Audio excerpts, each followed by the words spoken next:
Well, I've had the great joy, and it is a profound joy, to serve a congregation for 25 years. And much of my comments are framed in the laboratory of Christ Community Church. Finishing seminary, I moved to Kansas City in a rider truck, a little rider truck, and my wife and my 6-month-old son began Christ Community. So I've been on this entrepreneurial journey, as we've been talking about entrepreneurship and faith at Christ Community, and it's a remarkable congregation. And so much of my conversation, and even in Work Matters, one of the things we intentionally did was to give 10 short vignettes of individuals in our congregation whose lives are so profoundly transformed and are influencing our world as they embrace a robust theology of vocation and faith, work, and economics. And I can tell you story after story, as Greg has asked me to begin to bridge the abstraction of scholarship to the reality of on the ground. I can tell you story after story of individuals' lives who are profoundly being changed by the Spirit of God in a local church congregation in a flyover city called Kansas City. And I've had the most amazing privilege, and I stand here not only in the surprising work of God, but in a marvelous congregation and an extraordinary team of people, both clergy and congregants, that are seeking to live this life out. One of the distinctive features of Christ Community Church that is truly profound is what we call our Fellows Program. Our Fellows Program is just like a medical residency, and for the last decade, we have been partnering with Trinity, and Trinity is our Evangelical Free Church Seminary, and I'm on the board at Trinity, and we have some of our fine faculty and one of our leaders here. And we've been partnering with Trinity in training pastors for the next generation. And we do it just like a medical residency model. When they finish their MDiv at Trinity, they spend 2 years on the ground at Christ Community Church. They are full pastors as well as learners. And we immerse them in what we think is a healthy, vibrant spiritual community that is deeply committed to rethink pastoral vocation in a paradigmatic way. Pastoral practice, pastoral passions, and to rethink what the pastoral vocation is in the mission of the church in the world. So we are deeply committed, and every year there are anywhere from 4 to 5 fellows on the ground, working with us, learning with us. And in the providence of God, many of those fellows have not only been sent to other churches, but have been a part of God's expansion at Christ Community. We're a multi-site church. We have 4 campuses now. And our campus pastors, we do all live teaching and preaching, and are a part of our common grace culture. And I wanted to start my comments to give you a window into the life of one of those pastors. I received this email this fall. One of our campus pastors, his name is Nathan. Nathan was a part of our church. He was sent to Trinity, was trained at Trinity, then became a fellow in our Fellows Program. This is the kind of thing that I want to share with you, not just the practicality, but how do we as seminary professors, as leaders, nurture a culture that is embedded in the biblical DNA and is transformational? How do we nurture a compelling local church culture? And what does that take? How do we do that? So Nathan has gone through our system, through our culture, both as a congregant and our partnership with Trinity, and then as a fellow, and then in the providence of God, he is leading our 2nd largest congregation in Kansas City. He is 32 years old, he has 2 small children. And he wrote me this email as he welcomed a first-year fellow to his campus, who is actually a current scholar, Tim Spanberg. And he described what it was like orienting Tim to the Olathe campus. And I want to give you just a picture of that. He says, as a pastor, I ask the people in my congregation to visit me in my place of work at least once a week. He says, yes, it's so easy as a pastor to know almost nothing of their vocational calling or to ever even consider visiting them at their place of work. He writes to me in this email, is what I do so much more important than what they do? Of course not. He goes on to say, when Tim joined our pastoral staff, and Tim is being oriented as a new fellow at Christ Community at the Leeward campus, we began to brainstorm about ways to acclimate him to our church family. Again, Nathan has a team of staff. It made perfect sense, the first thing we do, let's go to the largest business in our parish, Garmin Industries. Garmin International was right next to our house. And so he says, and visit as many people as possible who work there and are a part of our parish. And he describes what this is like. He says, we showed up with a bag full of goodies. He'd already contacted some of his parishioners who serve in this corporation. A church mug, of course, and a whole bunch of snacks. He said, I wrote a personal note to each of them, thanking them for their good work, including Dorothy Sayers' great quote that we're all passionate about our Christ community. And that is the only Christian work is good work well done. And so he describes what it was like visiting his parishioners. And so what surprised me most was how deeply impactful it was for each of them. They all lit up when they saw me, mainly for the snacks, I'm sure. And who lights up to see a pastor showing up at their workplace? But they were all overwhelmed. Even one of his top executives rearranged his flight schedule so he could just pop in and visit with us. He's the CFO, one of the leaders in our church. What surprised me most, Tom, was what was so impactful for them. He said, as for me, I know how to love them better now. I know how to preach to them better and people like them more effectively. I pray for them differently and more accurately. I think of Ryan in his desk, Josh before his huge aviation monitor, Michael in his cube, Mark in his office, and that makes me a more faithful pastor.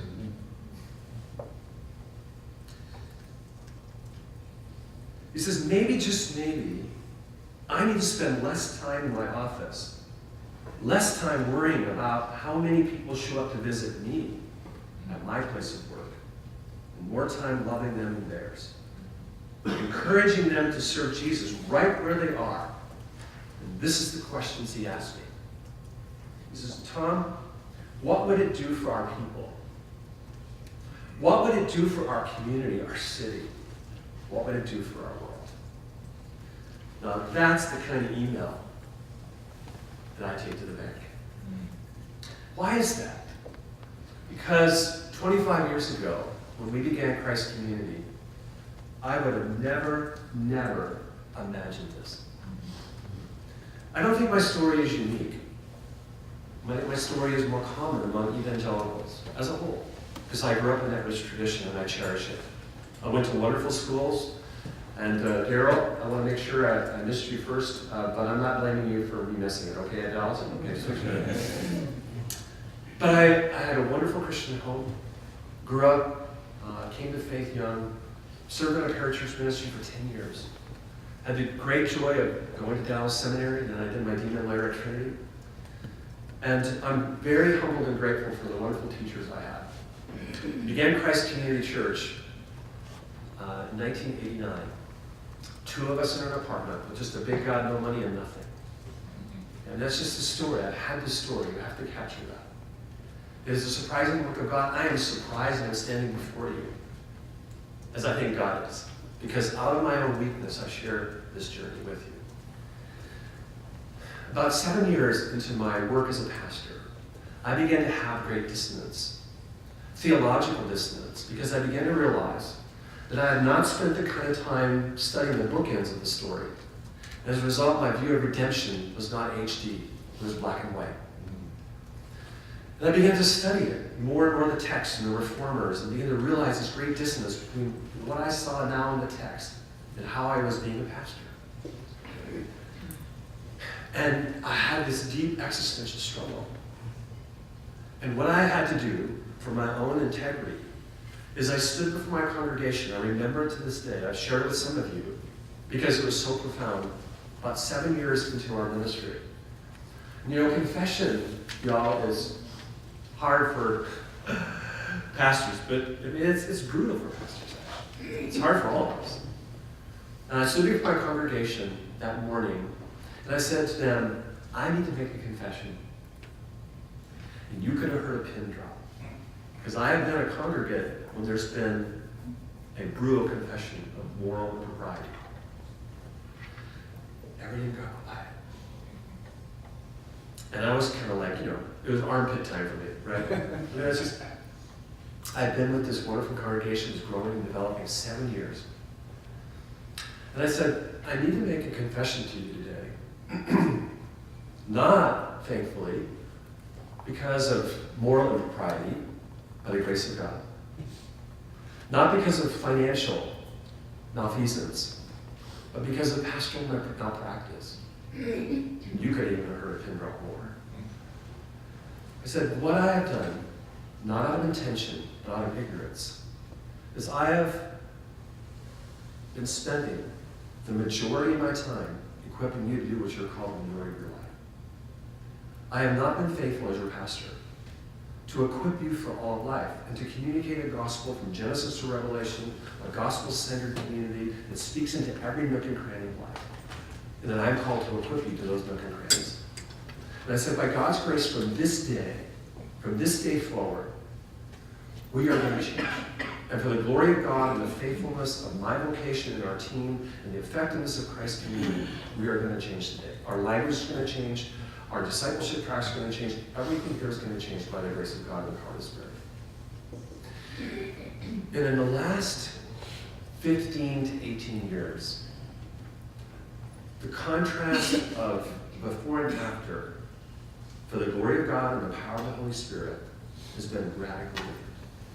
It has brought an HD clarity to our mission.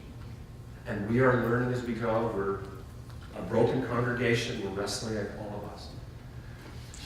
But for me to have imagined that I would receive an email from one of our campus pastors 25 years ago that has reshaped his vocational paradigm, that is rethinking his work and the work of his congregation, his discipleship, his role, I would have never imagined it 25 years ago.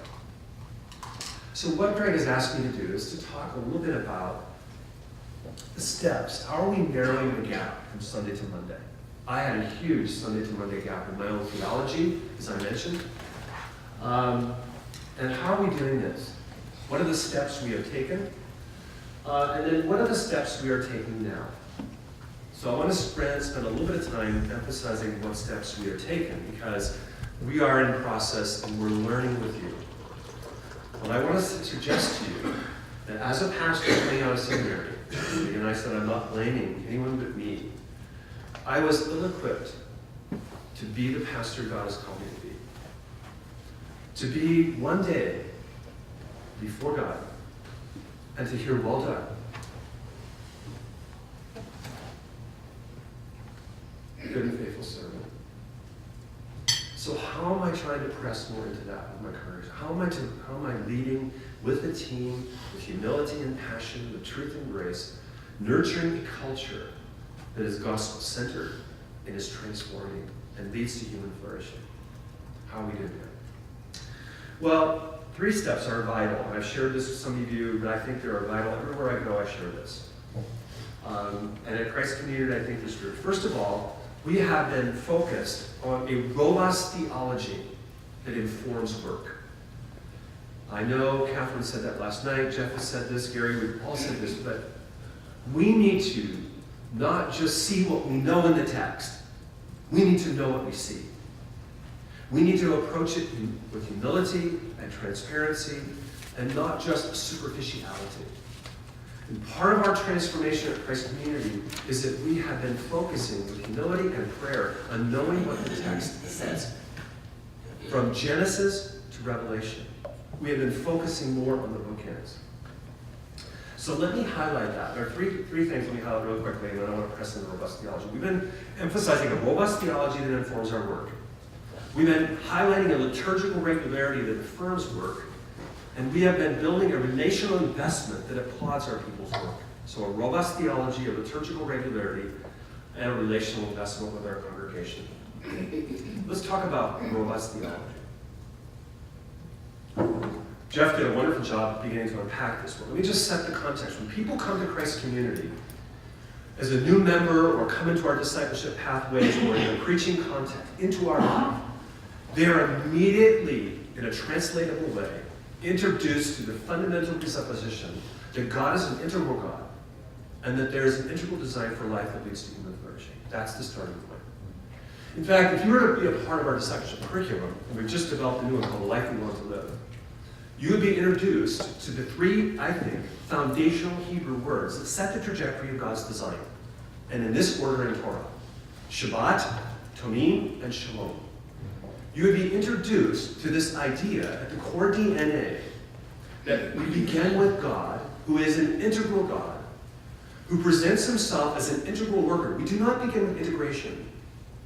Integration comes with the redemptive impulse in transformation of the gospel, but the foundation is an integral triune God. And this is the Tomine word group that brings this integral nature of ontology, of being. So we begin with God's original design, and our imago Dei, our image of God and missio Dei, are both integral in their foundation. We lay down the core DNA of Genesis 1 and 2. So very briefly, what we do is we connect some dots. We connect the dots, and again, you heard some of this yesterday. Let me just touch on it very quickly. Genesis 1 and 2 is hugely important, as well as the bookending on the end, the consummation. But what we do, and it was a conversation, discipleship pathways, and trying to be practical, not just ethereal, but we would introduce people to the great story, the grand narrative, and we use ought, is, can, will. What ought to be, what is, what can be, what will be. We translate creation, fall, redemption, consummation. In the ought is the can and the will. So in children's ministry, you will see in our iconography, ought, is, can, will. Children are introduced to the grand narrative, what ought to be, what is, what can be, what will be. And so we introduce our people to the fact that God introduced himself in special revelation as an integral being, his triune being. He introduced himself as a worker. We mentioned bara. We also unpack Genesis 1, 26 to 28 briefly with them to show how humans fit within that created order. We are embedding in our culture Genesis 1 and 2 DNA, and we don't assume it. We begin to build it and translate it. So we start with bara, and then we move to para. In other words, the idea here in Genesis 1 and 26 to 28 is not only men and women are made in God's image, but as image bearers, fundamental to the narrative is our work. This is how the narrative is unpacked. You know that. So we've studied at depth Genesis 1 and 2. But what we have in the cultural mandate in verse 28 is that God blessed them, and he says to them in these imperatives. Now, Gary mentions subdue, but also this, it starts with this framing. I think these three words are tied very closely together. Is this word para. And that is be fruitful. And if you follow 12, 15, 17 in Genesis and the Abrahamic covenant, you will notice the land and fruitfulness are tied closely together. So para primarily has procreativity, but it has laced in this created order productivity. So we begin to communicate our people and discipling them is that God's design in the imago Dei and the missio Dei flowing from that is a robust theology of para, of fruitfulness, flourishing. What does that look like? Well, Genesis 1, we have the core DNA of para, which is primarily in its semantic emphasis and usage, fruitfulness. So thus, Genesis 2 will end with the marriage covenant. But para also has productivity in the working order. So here we have in Genesis 1, the foundation. We go then to Genesis 2. Again, briefly, but let me just unpack it. And again, Jeff did a wonderful job picking out some things I think we often miss. Genesis 2:4 begins with the sense of incompleteness. We talked about perfectness. But what you have in the Hebrew writer is three negations. You have no, no, no. Notice. You have God saying there's no bush, no rain, and no man. So you have this picture in the integral design of God in creation and how humans fit into it. There was an incompleteness. This will fit to tamim of wholeness, completeness. So you have this in 2:5, and then you see God's activity to continue his perfect design and how humans are integral to it. It's pressed in from 1. So you have this picture of God putting Adam into the garden. He plants it, puts God into the garden. You know 2:15, and I'm excited about hearing these two Hebrew infinitives. So 2:15 frames the human vocation within the created order. So when someone's in a discipleship class where they're seeing God's design, how is my purpose and meaning at Christ's coming? Well, how does this fit? Well, the primary human job description of God's creation before sin and death entered the world is avodah and shemara, the two infinitives there.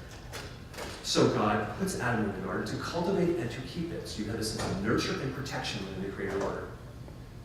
And David Miller's done a wonderful job unpacking avodah in its seamless nature in Torah. of service in the temple, or tabernacle more accurately, cultivating the ground, and as we think of sort of the broad sense of worship. So work and worship and craftsmen are a seamless fabric. That is in Genesis 2:15. But what we often do, and I'm just saying what I hear, I have never heard a message on this, on a practical and sermon level, is we jump so quickly to the end of the marriage covenant.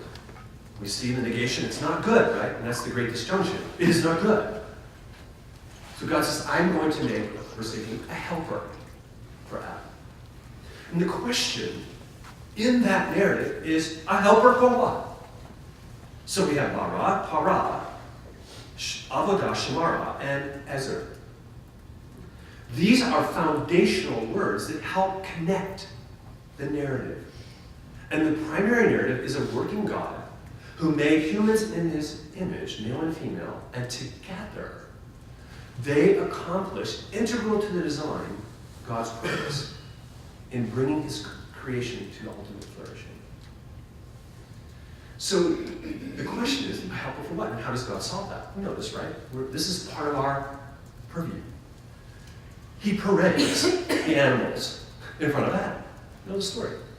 And sure, Adam recognizes his incompleteness. He needs a helpmate, who is a helper, or someone else to fully reflect the Trinitarian God in intimacy and love and community and relation. Absolutely. But we haven't got there yet in the narrative. The primary emphasis is that God's given Adam a massive job description. Now, an ox can do a certain amount to help him do it, to cultivate a garden. But God never intended Adam to accomplish the creation purpose alone. And this again, we see the foundation of economics emerged in this idea of a helper. A helper for what? And that is Genesis 2:15. Now remember, back in Genesis 1, you have the two themes of dominion, of para, of productivity and procreativity. And they come together in this idea of helper. And so you have creating the animals before Adam. All I'm saying is this, is that often in our pulpits, and in our discipleship pathways, and in our equipping of people, we do not spend the kind of time necessary to anchor people in God's integral design. So that Sunday to Monday is connected in their mind. That there's a seamless fabric. Does that make sense? Yes. That the narrative, we often scoop to marriage, and marriage is a good thing, an important thing for a lot of reasons, right? But we jump to it, and the primary narrative focus is an integral God creating humans, male and female, in an integral creation to accomplish this integral purpose of human flourishing and the flourishing of creation. You'd be surprised how many doggy head tilt moments I have with my congregation when I say that. Really. I just thought a helper, well, a lot of people think it's a demeaning word, which is clearly not. So now I begin to see why work matters. How I fit into the created order. Not only to the Imago Dei, but the Missio Dei.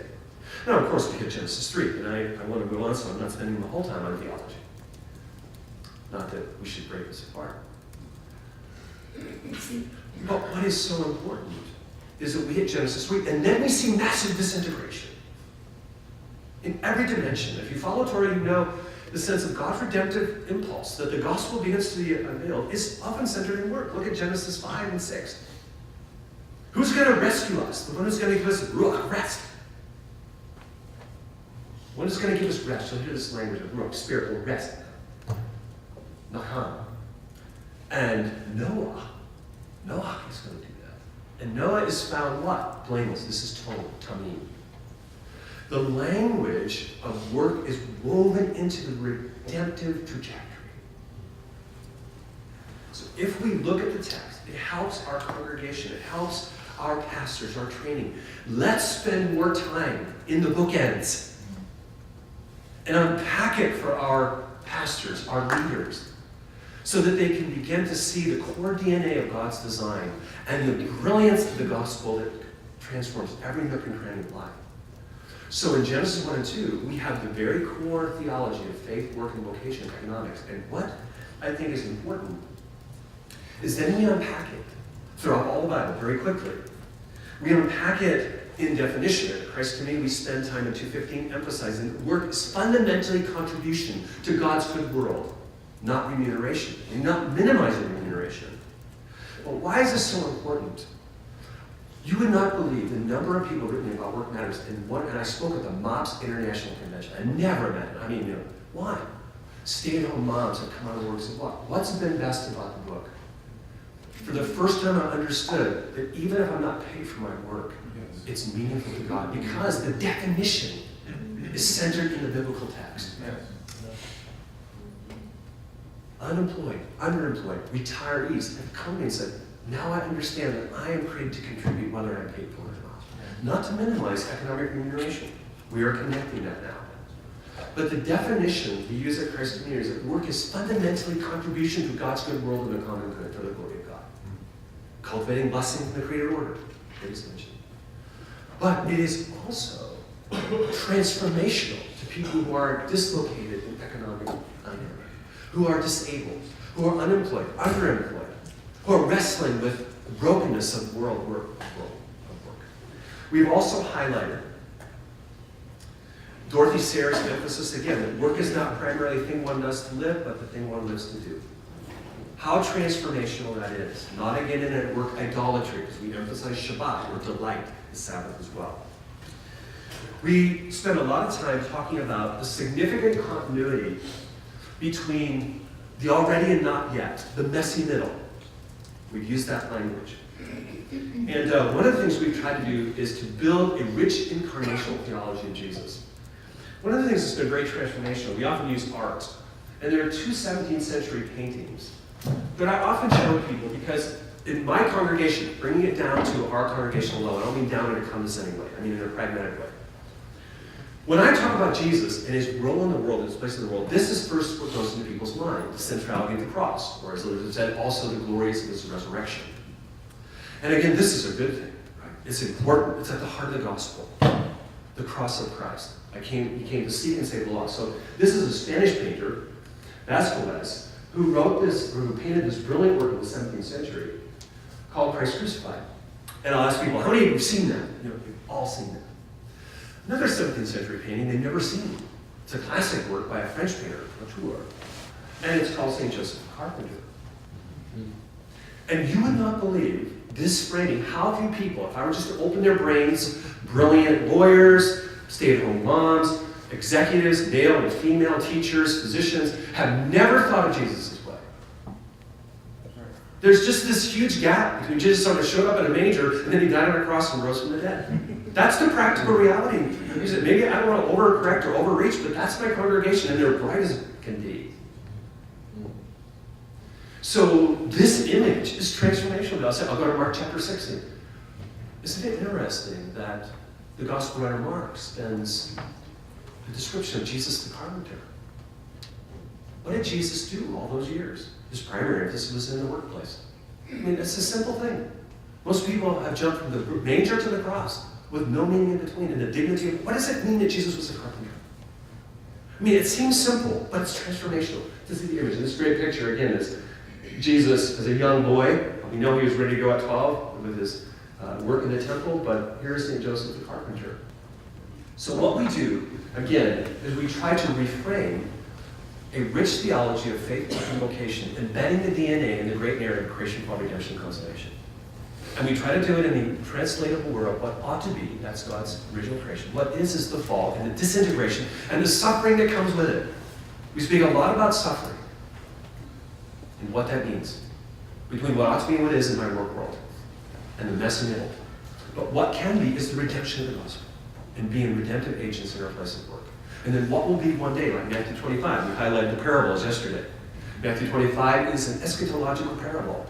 And it's centered in work and economics, financial portfolio managers. And he says again, what you will be doing now, you're faithful now, you're going to have more later. And just that little insight, I never thought of that. It is transformational in connecting Sunday to Monday. Okay, I spent a lot of time on quote theology. I want to be compartmentalized. But let me move on. There's much more we could say, and this is your world. Teach it well. Can I challenge you? Unpack your gifts. Unpack the text. Help people, pastors, to see the whole story and the brilliance of the gospel in Christ, death on the cross and his resurrection, and all that that means, brings it in living color. When Jesus says at the end of Revelation, behold, I'm going to make all things new. Not, I'm not going to make all the things. It's transformational. and its transformation to your church culture and your pastors here. Secondly, we need to not only connect Sunday to Monday, we need to connect Monday to Sunday. So we have spent a lot of time thinking about what Sunday morning looks like when the gathered church comes together. And that's a liturgical regularity that affirms their work. And I mean that affirms their work. We do this in several ways. We use integral language. We are language police. I told that to Amy Sherman, and she interviewed us for her book. It's a great book, Kingdom Calling. I love Amy. And one of the things she said most stood out to her about Christ's community is our language. Language, you know that, is an artifact of culture making. It is at the heart of your culture and your pastors. The language he or she uses in common conversation at Starbucks, in their preaching, and in their formative pathways is absolutely huge. And we listen to each other, and we call each other out if our language is not integral. So I can't highlight. We use iconography. And so again, whether it's artwork, and I talked about our chosen ministry early on, are learning about the audience can-will narrative. We don't use creation, fall, redemption, consummation. Often early on, from cradle to grave, we talk about what ought to be, what is, what can be, what will be. In our preaching, in our praying, our testimonies, our benediction, for example, Psalm 90:17 is a part of our repertoire. And I've been to many churches, I have never heard Psalm 90:17 in the benediction. Moses says, Lord, what? Now people hold their hands and affirm their vocations and their calling this week. Now, our congregation, we raise our hands when we're not, I don't know if that's bad in your tradition, whatever, but we do. Amen. And I don't mean that in any snarky way, you understand. But sometimes people have associations with that. But I have all raised our hand as a scattered church. I always give this sort of connection. Now we are the scattered church to accomplish God's purpose in our work in our world. Hear God's benediction, Psalm 90:17. O Lord, confirm the work of our, and they'll say, hands. Yes, Lord, confirm the work of our hands. Amen. Shalom. And we read testimonies, but it's not just one Sunday. It is woven into the DNA of our life. Not just connecting Sunday to Monday, but bringing Monday into Sunday. And testimonies, we do it in many different ways. Our discipleship curriculum is woven into our curriculum from beginning to end, from cradle to grave. And we begin with this integral foundation of the tone called the tone, tamim, shalom life. This is God's design. And one day, and that's why we use hopeful realism, one day we will fully experience it in the new heavens and earth. But we are on the march, and we are living it as a community increasingly as the kingdom of God breaks in the power of the Spirit. And people understand this narrative, and they're living into it. And it impacts their marriage. When they come and ask about their marriage, they say, this is kind of ugly, isn't it? Yeah, we're broken. But that's not the end of the story. So the next part of the chapter is redemption. That your marriage can be redeemed. You can press into God's design in your spiritual disciplines, in your training, and in the power of the Holy Spirit, and in community. You can live increasingly the life God designed you to live. That's the frame we talk all the time. The life you want to live is the life God designed you to live. And you can live it increasingly, and one day fully you'll live it. It's transformational to a congregation. We deeply are committed to a relational investment that applauds their work.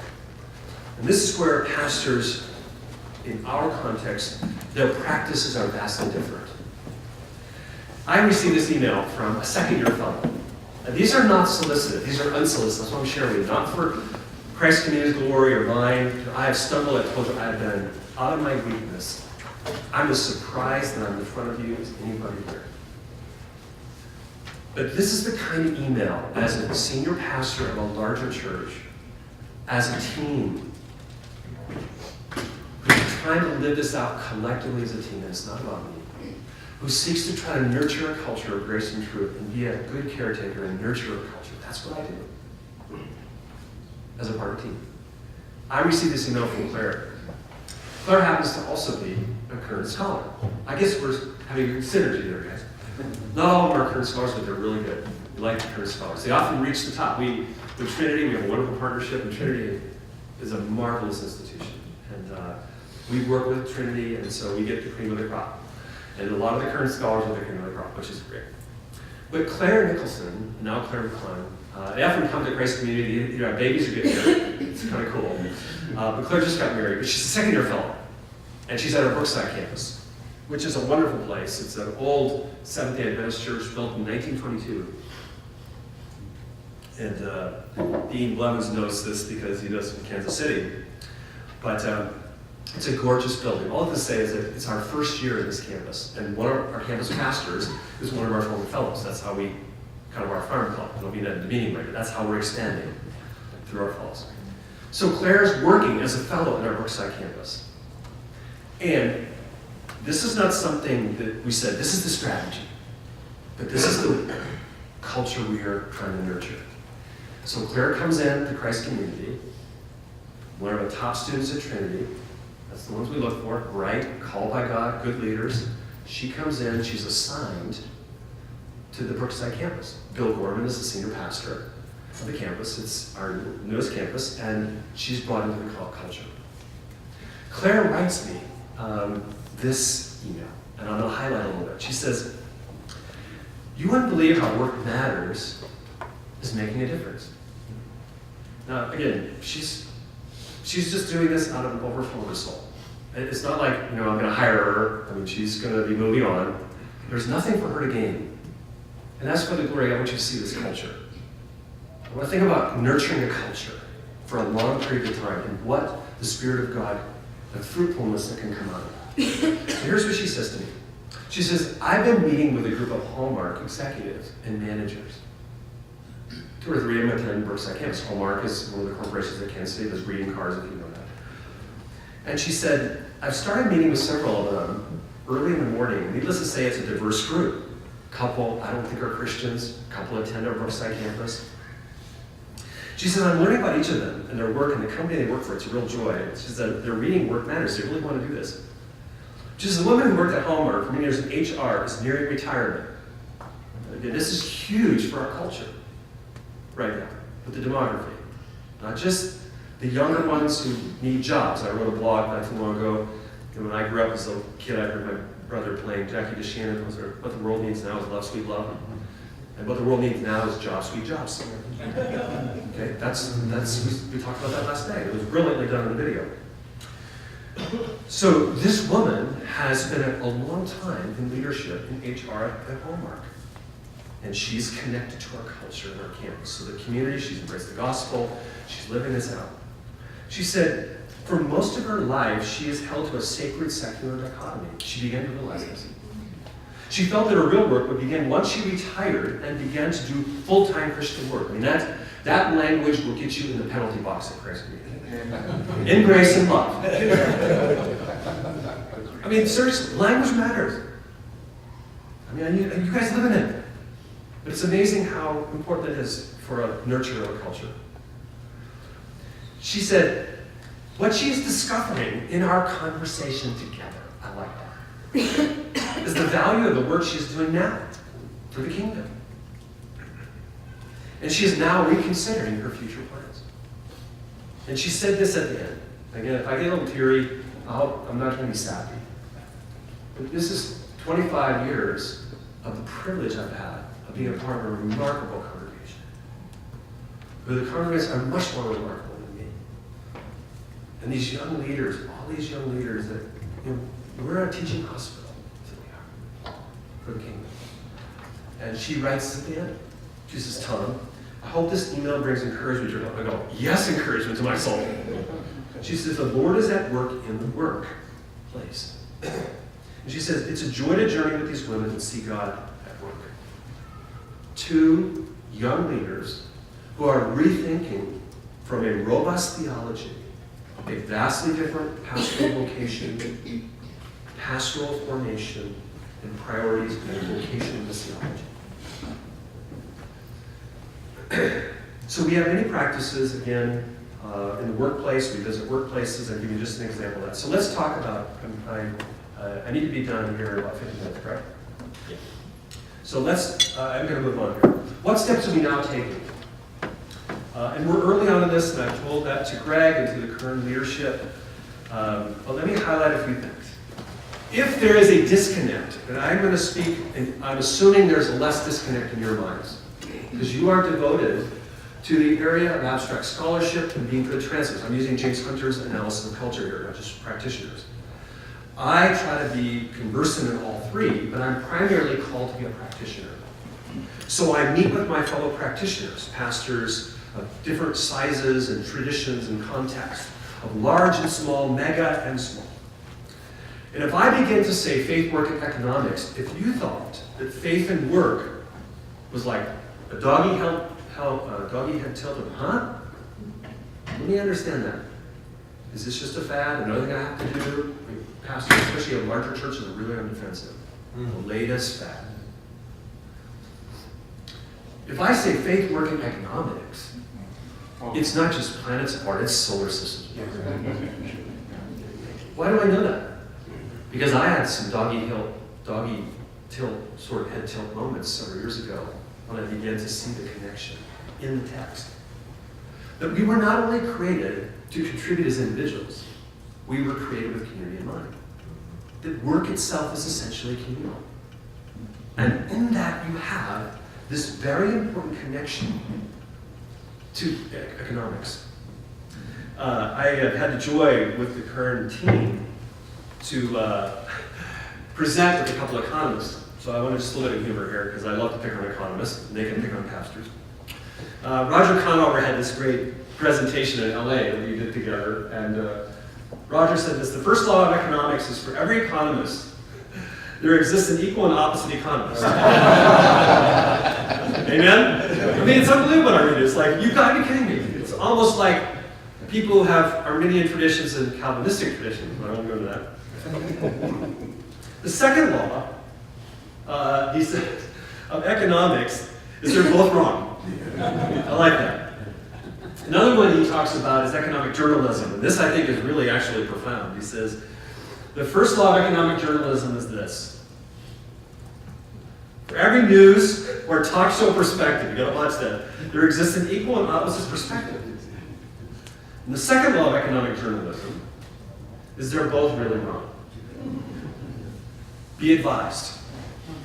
One of my favorite blogs that gives me humor is despair.com. I hope you love this spot and this website. They do a lot of fun work. And I like this one here. The science, what's economics? The science for explaining tomorrow why the predictions you made yesterday didn't come true. That's exactly it. George Bernard Shaw, I like this one. It says, if all the economists relate to end, I'm being nice up to you, brother, okay? We had a wonderful time at Osprey Point, so I'm not picking it, but if all the economists relate out to end, they'd never reach a conclusion. Is that true? There's a certain humility there, I think, and people often talk about economics as sort of like meteorology. It's hard to predict the short-term weather versus long patterns.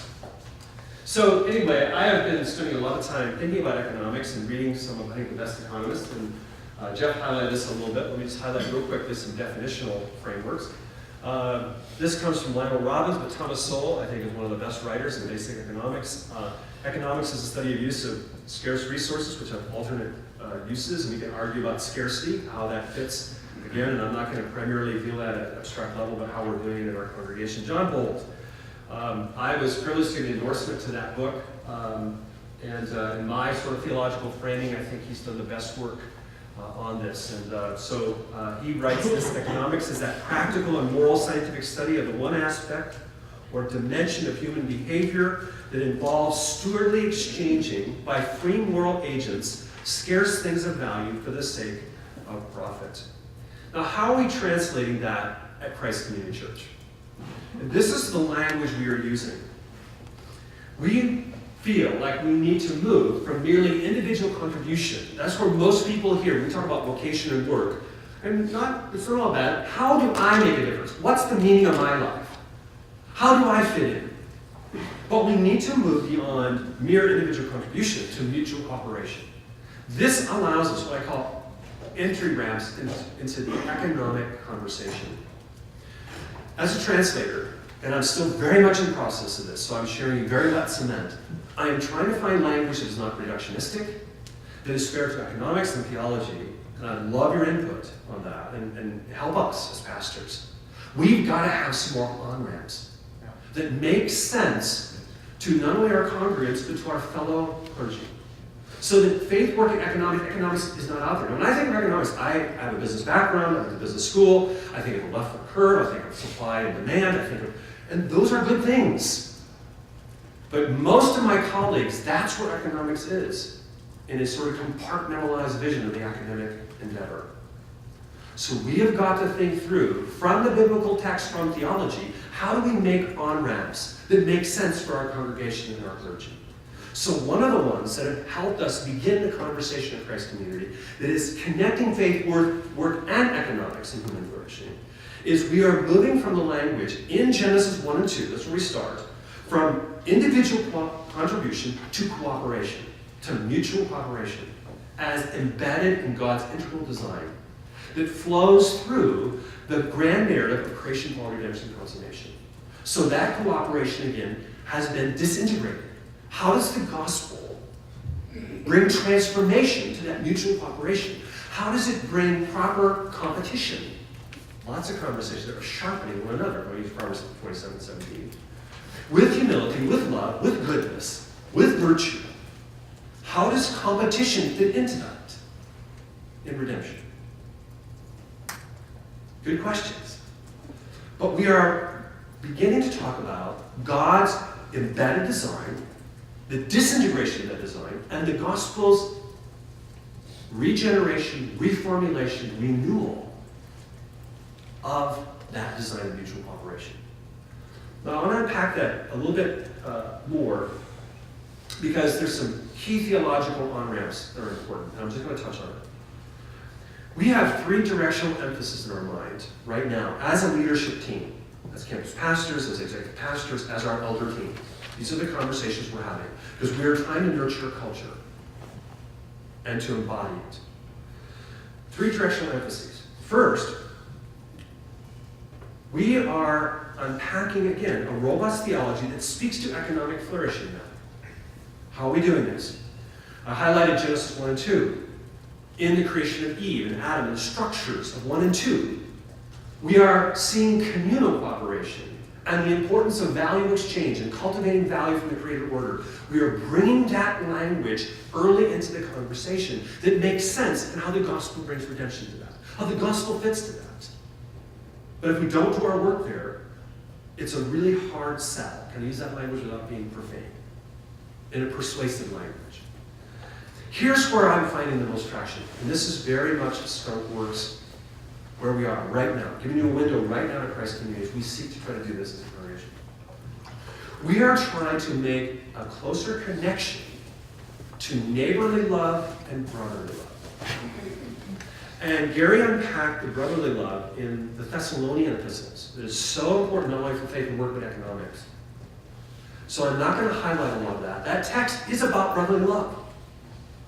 So there's a category of brotherly love in the ecclesia, in the local assembly, that has economic implications, not only of compassion capacity, of hard work and virtue and flourishing, and what it means for a local church to not be value extracting, but value adding to the community, to one another. Okay? So I'm not going to unpack brotherly love per se, but I want to touch on Luke 10. Because in Luke 10, we have the context of the Great Commandment of brotherly love. You know this well. And the question is raised, and I'm not going to do any exegesis here, of who's my neighbor? And Jesus tells the parable of the Good Samaritan. Now, often we tell the story of the Good Samaritan, not only, I think, in the right context of who is my neighbor, and the remarkable nature of what the Good Samaritan did in crossing gender issues and prejudice and religious issues, because of the compassion of Christ. And because of God's design, it didn't have that disintegration. Right? I mean, we teach that. So the emphasis on mercy at the end of the text brings this whole idea of rachamim in the Old Testament and mercy. And I don't want to underemphasize compassion. Because truly the heart of compassion that is God's design, and it's the heart of the gospel, is a part of that story. But one thing we miss, and I'll have people sitting in the congregation or other pastors go, is the Good Samaritan not only had compassion, the Good Samaritan had economic capacity. And you notice in the text that he not only takes this guy to the innkeeper, but he gives him exchange, money. How did he get that? What did that mean in his life? Of hard work, of simple living perhaps, of margin, using that language, financial economic margin. He had economic capacity. I get pretty excited about this because I've taught the Good Samaritan parable. Would you have loved to have been in our congregation part of our year? This guy's a disaster. No offense, Gerald, you taught me well. You're amazing. I think maybe I'm just pretty boneheaded. But I'm just saying, how I teach the Good Samaritan, how our staff understands it, how our campus pastors, is becoming vastly different. Not to minimize compassion, the gospel leads to, but the gospel speaks into capacity. So we are trying to translate how the gospel informs compassion and capacity. It's the language we're using, all the way from the garden through. And you would be surprised how through the back door people say, what does that mean for me to be a good Samaritan in justice and mercy? That means, when we look at Thessalonians, other texts, that I am a diligent worker, that I'm adding value, that I'm deeply invested in the economic life of the world. And I am living a lifestyle, if I have excess capacity, right, that is simple. Now, again, I think there's room for celebration and sacrifice, and I'm not, but it's amazing when it's a CEO or a stay-at-home like, why does margin matter? Financial margin? Why does financial fitness matter? Why does hard work matter? Why does virtue matter? It is loving my neighbor. And we know, all of us are in this conversation, is the reformers understood primarily the great commandment, which the Good Samaritan flows from, is primarily the intersection of loving God and loving our neighbor was what? It was work and faith and vocation. Loving our neighbor was doing the work. So we are trying, again, to connect faith, work, and economics, and we are trying to knit it to the biblical text, to bring on-ramps where people can understand not only deductively, but inductively why it matters so much. Because what I find in younger generations and Christians who want to be involved in justice and should be, or pastors in mercy, compassion, yes, but people aren't thinking of capacity to be compassionate. How does that capacity take place? And I find people going, now I see. What does that mean for me? As a stay-at-home mom, as a retiree, as a CEO, as an assembly line worker, as a physician, as a doctor? What does that mean for me? And what is my contribution? What does it mean for me to one day hear, well done, good and faithful servant, as an apprentice of Jesus? So we are trying to have a robust theology, again, in our cultural context that helps speak to economic flourishing. It gives people intellectual on-ramps to say, yes, the gospel does speak to that. That makes sense. I'm going to skip over this real quick. Some things we're doing here, I'll just let you look at that quickly. These are themes that we're unpacking here. We also are emphasizing Proverbs and wisdom, Proverbs 31, that economics is knitted to biblical wisdom, and that's been part of our network conversation. Also, we are talking about pastoral competency that enhances human flourishing. We are spending a lot of time in training pastors, and there's really three things here that we are trying to do. We've got to have more competency as pastors once we have a more integral vision of our vocation in connecting economics. We've got work to do. Not to be experts, but to be conversant in this important area. When I ask my fellow pastors, when's the last book of economics they've read, they look at me like I've been in the moon. And I'm not saying we don't do our work in theology. That's our primary focus. We better be fluent in that. But we better be conversant in this. So what we're doing here are several things. One, we want to encourage people to more fully into God's design. We're emphasizing loving our neighbor well. That's the language we're spending a lot of time unpacking. What does neighborly love look like? And how do we nurture it? How do we lead others to human flourishing in all dimensions? Let me list, real quick, if you like this, 9, and I don't have this on the slide, but these are some things, if you were to come to Christ right now, in this laboratory, looking at our older conversation, what we're reading, what we're talking about, these are some things we are emphasizing. We want these competencies built into our leadership. First is affirming the free market. Yes, it's imperfect, and we understand that, and there are checks and balances. We've heard a lot about that. But we want to affirm that as the best of the inadequate systems in a broken world. Secondly, we want our pastors, fellows, to grasp core components of economic flourishing. We know this from writers in history: private property, personal incentive, responsibility, vocational diligence, entrepreneurial risk. I loved our theme there, and what that means in community, fair exchange, stable currency. We want an understanding of that as a pastor. Third, we confront slothfulness, dishonesty, and greed. That's part of our shepherding stewardship. Fourth, we address economic injustices, and we promote community responsibility. One of the big challenges we have, and how to do this to be a faithful presence in our community, is paying loans. It's a huge issue in Kansas City. What does that mean for Christ Community Church? What does it mean for a pastor? What does it mean for a congregant? Or a food desert, or whatever that might be.